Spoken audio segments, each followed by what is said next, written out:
we'll be starting with Cournot model. Cournot model का previous year question I am showing you.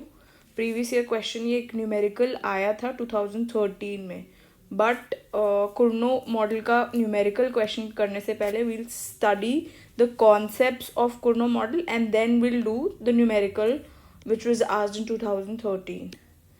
So Cournot model जो है वो हमें पता है, अभी हम ओलिगोपोली ही कर रहे हैं. सो ओलिगोपोली का एक एग्जाम्पल है.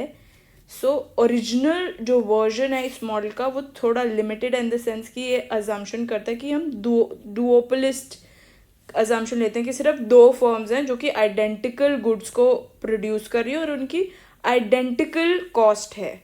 और इसके अंदर अज्यूम करा जाता है कि कॉस्ट जो है यूजली ज़ीरो है, ऑपरेटिंग एट ज़ीरो कॉस्ट. और जो वो सेल कर रहे हैं अपना आउटपुट इन द मार्केट वो जो है एक स्ट्रेट लाइन डिमांड कर्व है.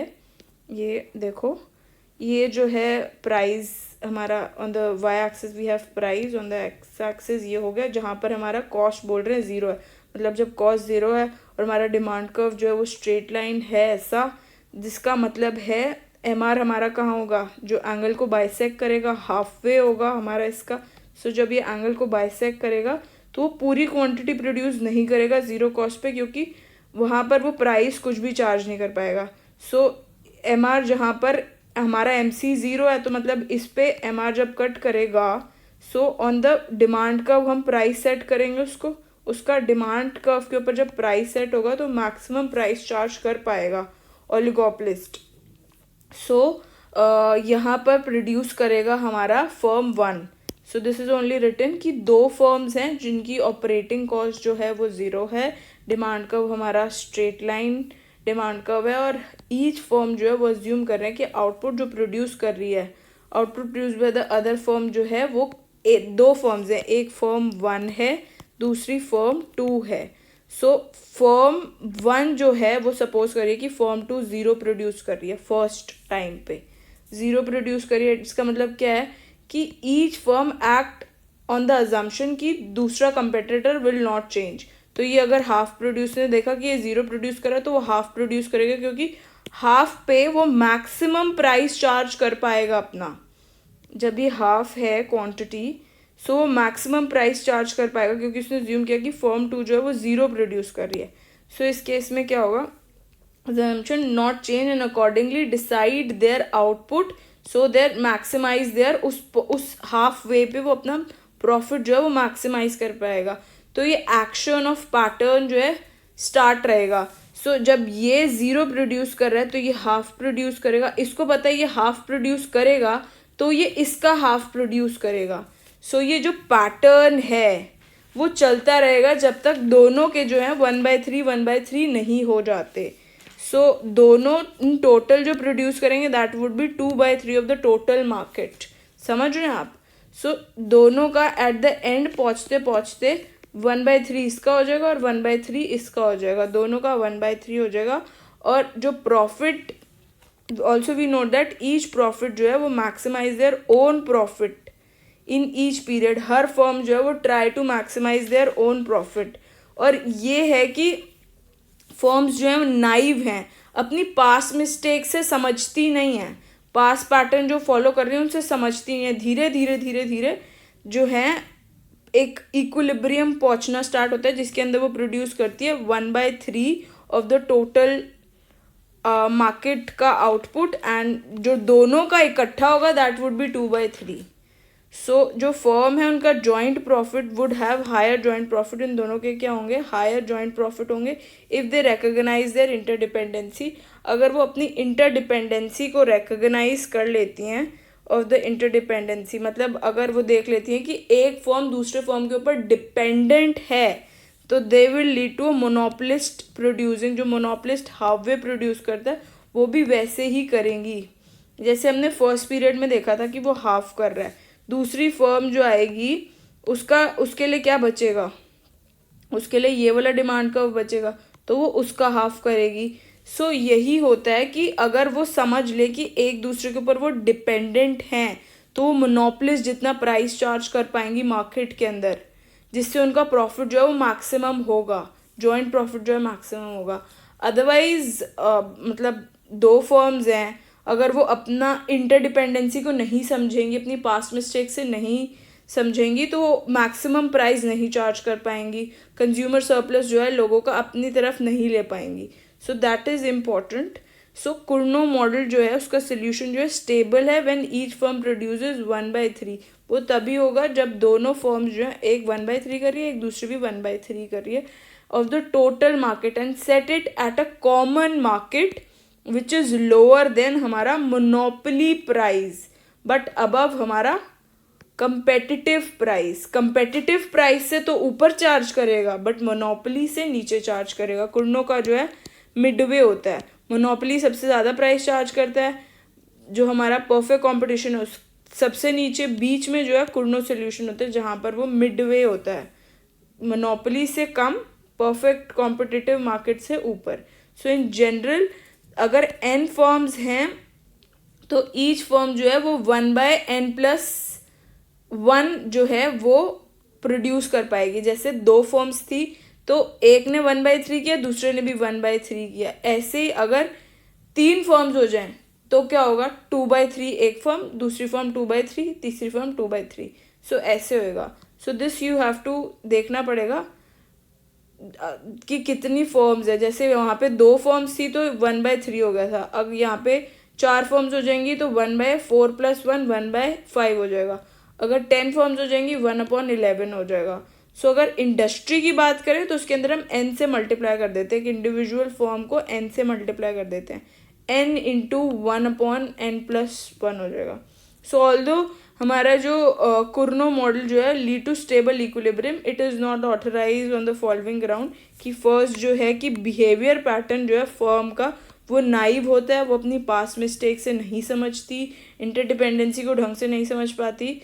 सो दैट इज़ इसका प्रॉब्लम है. दूसरा, it is a closed model cause entry is not allowed. Entry जो है वो अलाउड नहीं है वंस एडजस्टमेंट प्रोसेस बिगिंस. जब एडजस्टमेंट दोनों के बीच में होनी स्टार्ट हो जाती है तो सॉर्ट ऑफ क्लोज मॉडल है, इसके अंदर फिर कोई और एंटर नहीं कर पाता. थर्ड, ऑल्दो क्वांटिटी जो कि प्रोड्यूस करी गई है by competition, it is assume कि to be constant at each state, कि वो जो है हर स्टेट पे कॉन्स्टेंट रहेगी. It's quantity competitor which drive price down towards the competitor level. बोल रहे हैं ऑल्दो क्वांटिटी जो कि प्रोड्यूस करी गई है by competitor is assume to be constant. वो अज्यूम कर लेते हैं कि constant at each state. Its quantity competitor which drive जो कि प्राइस को और नीचे कर देगा towards the competitor level. So assumption जो है कि कॉस्टलेस प्रोडक्शन जो है वो थोड़ी अनरियलिस्टिक है. वैसे कॉस्टलेस प्रोडक्शन कभी होती नहीं है, कुछ ना कुछ कॉस्ट लगती है, इनपुट कॉस्ट, ट्रांसपोर्टेशन कॉस्ट. तो ये अजम्पशन थोड़ी अनरियलिस्टिक है.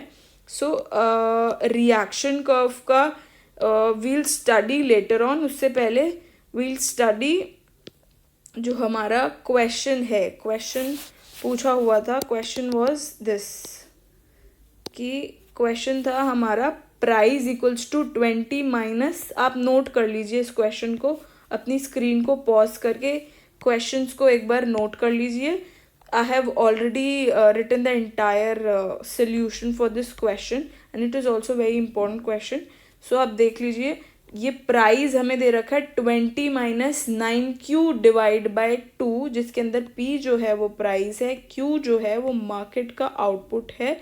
And let there be 2 firms, और 2 फर्म्स हैं, एक प्रोड्यूस कर रही है carbonate water each with constant marginal cost of 2, और दूसरा ये मार्जिनल कॉस्ट है, C1 और C2 जो है ये मार्जिनल कॉस्ट हैं. एंड मार्केट इक्विलिब्रियम प्राइस और क्वांटिटी निकालना कुर्नो सोल्यूशन के अंदर. व्हाट आर फर्म्स के प्रॉफिट क्या होंगे उस केस.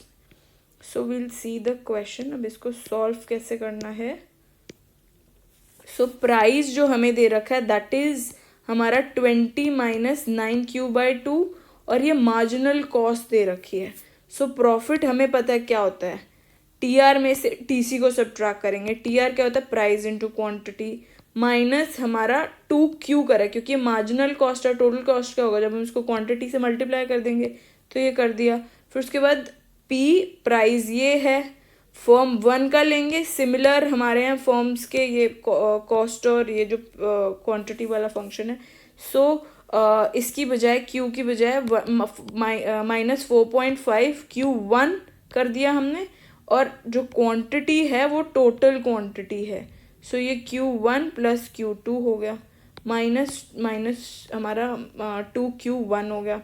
इसको हम एक्सपैंड कर देंगे, जो माइनस होना होगा ये दोनों सब्ट्रैक्ट हो जाएंगी, विल गेट 18Q1। इसको डेरिवेट करेंगे विद रिस्पेक्ट टू Q1, हमें मिलेगा दिस इक्वेशन। इसको 0 से इक्वेट करेंगे जब डेरिवेट करेंगे Q1 से, सो 18Q1 18 रह जाएगा। ये हो जाएगा हमारा Q2 तो 0 हो जाएगा क्योंकि कांस्टेंट हो जाएगा। दिस वुड बी ट्वाइस हो जाएगा, -4.5 इंटू 2 9Q1 हो गया, और दिस जो रह जाएगा -4.5 Q2 रह जाएगा। इसको 0 से इक्वेट करेंगे, so what we'll get is this equation.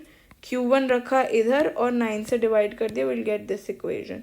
अब इसमें देखो, आप इसमें जब Q2 को 0 रखोगे तो Q1 क्या बचेगा 2, और जब Q1 को 0 रखेंगे तो Q2 आएगा 4। इसको उधर ले जाएंगे और डिवाइड करेंगे 0.5 से 4 आएगा।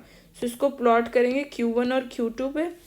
Q1 क्या आएगा हमारा, Q1 है 2 और 4, ठीक है। जब Q2 4 जब है, Q1 0 है तब, और Q1 जो है 2 तब है जब Q2 0 है तब। तो सिमिलरली हम सॉल्व करेंगे प्रॉफिट किसका, फॉर्म 2 का। सिमिलरली वैसे ही करना है, बस यहाँ पर सेम लेना है, वही फंक्शन है, बस यहाँ पे Q2 लगा देना है।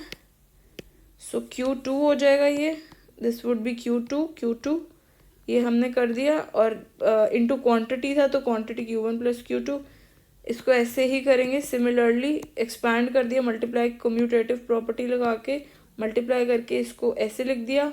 उसके बाद जो सब्ट्रैक्ट होने वाले हैं वो सब्ट्रैक्ट कर देंगे, फिर डेरिवेट करेंगे विद रिस्पेक्ट टू Q2 के रिस्पेक्ट में डेरिवेट करेंगे, विल गेट दिस। इसको इक्वेट करेंगे 0 से, ये इक्वेशन आ जाएगी। अब इसमें सिमिलरली वैसे ही करना है, जब Q1 जो है वो 0 है तो Q2 क्या बचेगा 2, जब Q1 जो है वो 0 है तो क्या बचेगा 4 हो जाएगा।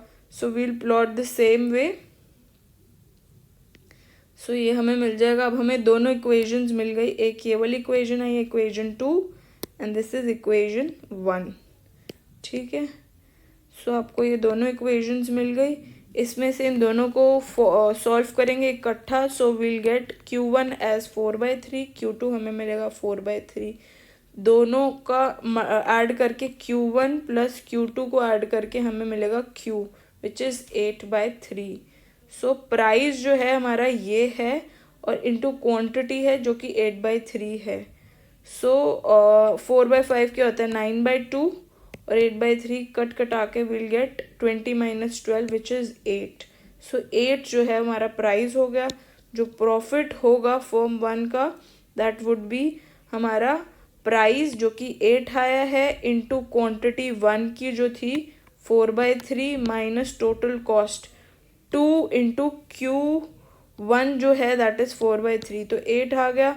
सिमिलरली हमारा प्रॉफिट फॉर्म 2 का 8 आ जाएगा। So will get both these things. यही हमें सॉल्व करना था। आप क्वेश्चन लिख के इसका आंसर नोट कर लेना अच्छे से। आई होप आपको सब कुछ समझ में आएगा। नेक्स्ट वीडियो के अंदर we'll do this reaction curve approach. Thanks for watching. Please do